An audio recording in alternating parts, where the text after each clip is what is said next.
Welcome to Keto Granny Cooks, and today I'm making keto low carb double chocolate chip cookies. These are so good. I'm starting off with a whole jar of almond butter.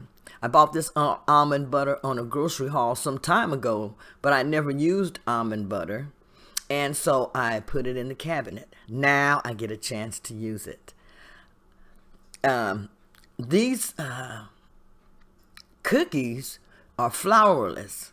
I have made flourless cookies since I have done the ketogenic diet, and they were peanut butter cookies. I never knew that you could really make a flourless cookie until I did the peanut butter cookie, but I'm really surprised about a chocolate chip cookie. I made a chocolate chip cookie before and I had to use almond flour. And so I'm anxious to see how these are going to turn out. But again, I used the whole jar of almond butter, and also used the oil that's in the almond butter. I noticed it separated, and I had noticed that in some jars that I'd seen in the store, that the oil tends to separate in the almond butter jars. So after I got all of that in the container, then I started to add in my other ingredients. As you can see, the almond butter is kind of hard and difficult to get it out of the off of the spoon and everything too. So you may have to use your fingers or spatula, just whatever you feel comfortable with as far as working with while you're working with the almond butter. Now, I've heard a lot of good things about almond butter, but I just said I've never used it. I've seen little packets of it also. I bought some, and when I got ready to use it, I had kept them too long, so I ended up throwing those away. But to the almond butter, I'm going to add in my cream cheese, and I'm adding in 2 ounces of cream cheese to the almond butter. Now, once I got this in the bowl, I decided to go ahead and mix that together because both of these ingredients were pretty solid, and I want to go ahead and make them just a little bit easier to work with.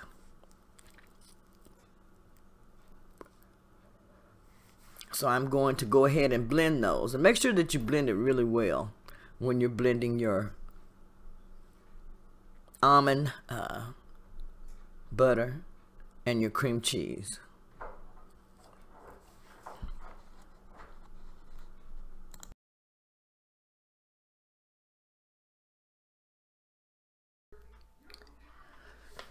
I'm going to add in my eggs next, and I'm adding in 4 eggs. And I'm just going to add in all of my ingredients at one time and then mix together. I'm adding in 1 cup and 1/3 of swerve. And you can use whatever sweetener that you like. You can use Monkfruit, you know, whatever that you like. Now I'm adding in 4 tablespoons of peanut butter powder. And this is the first time I've ever used peanut butter protein powder. I had some that my daughter had gave me, so I'm using that.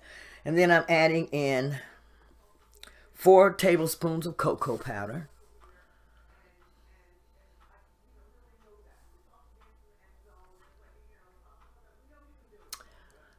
And this recipe, it's the first time that I'm trying it. I had been watching videos, and I've seen people making a bunch of chocolate chip cookies, so I said I'm just going to jump in and try to make some chocolate chip cookies, you know, myself, that are flourless. Here I'm adding in my butter, and the amount of butter that I'm adding is 2 tablespoons of melted butter. I'm adding that in now, and it calls for baking soda. Make sure that you use the baking soda and not the baking powder. And I'm going to add in 2 teaspoons of the baking soda.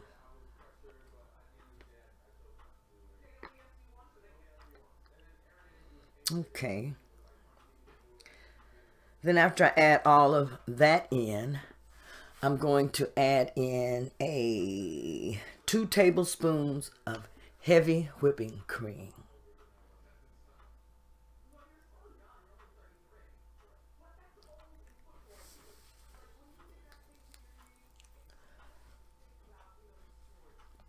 You guys, this is a really easy and simple recipe. And to that, I'm going to add some water. And that's 2 tablespoons of water. And it's very important that you do add the water because you want to make sure that you get the moisture that you need in the chocolate chip cookies. So I'm going to blend all of this together.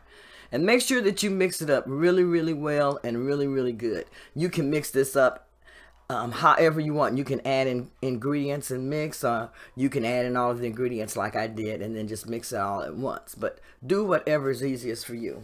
Here I'm going to take, scrape the sides of the bowl and everything to make sure everything is being mixed well in there. I'm just going to mix through there, make sure everything is being mixed really well. And I'm going to mix it again also, just to make sure everything is really blended good.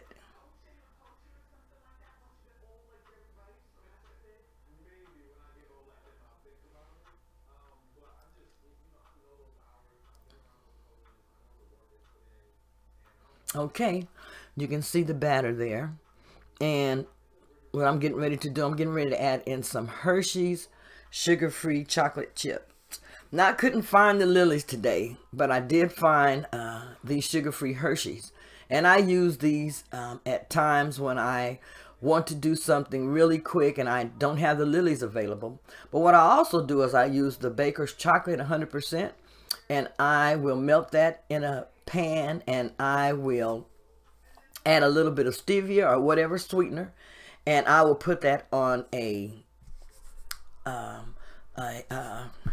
what I want to say, I'll put that on a paper, the parchment paper. I'm sorry, I'll put that on parchment paper, and I'll add in some pecans or nuts, whatever I like, and a little bit more of chocolate chips, and I'll freeze that in the refrigerator, and then I break that up into like a chocolate bark, and I can use that, you know, to make chocolate chip cookies, or to eat as a candy. I eat it as a candy, so it can be used many, many ways. So I'm going to mix these chocolate chips up in here really, really good. That's what you want to do. You mix them up in there really good. And then afterwards, I already have my baking sheet ready. I have parchment paper that I've lined it with, and I'm just going to scoop my cookies and put them on the parchment paper. And you can make these cookies any size that you want. I ended up getting 21 cookies total. And I made really big cookies, which you're going to see as I'm putting them. As I'm putting them on the parchment paper. Now you can make these cookies smaller. I wanted to make them more like big, huge cookies, and that way I could wrap them, put them in the cookie jar, and just have them all ready to go and have me a big cookie like you find those big cookies in the grocery store. That's how I wanted to make mine, and they came out really well. Very, very good. So I'm placing my cookies on the parchment paper, and once I get these all placed on the parchment paper, then I'm going to put them in the oven, and I'm going to bake them at 350 degrees and bake them for about 10 minutes, and then check them. And if you like the way that they look, because they look really good and super moist, and that's probably how you would like your cookie, then go ahead and take them out of the oven and let them sit, and you're going to have some super delicious and moist cookies. Now, these are the cookies, and they're cooking, but they're finished. These have been cooking for about 10 minutes. To me, they look a little bit too moist, so I want my cookie just a little bit drier, so I'm popping them back in the oven for an additional 5-6 minutes. And here is the finished cookie. As you can see, it more looks like a cake cookie, more like a brownie cookie, but they are really, really good and delicious. And even though they don't look as moist, they are still moist. And I'm going to break one open. It is so good. They are so good. And like I said, these are the first time that I made these. Next time that I make them, I probably won't cook them as long, and I will make them a little smaller so that way I can have more of the cookies. But these are going to last me for a while, and I'm really going to enjoy them. They are very, very good and delicious. Now you can make these cookies and have these cookies ready for you whenever you want a sweet treat on the ketogenic diet. If you have enjoyed my video, please give me a thumbs up and hit that subscribe box below, and that way you won't miss any videos that I make or share. Thank you.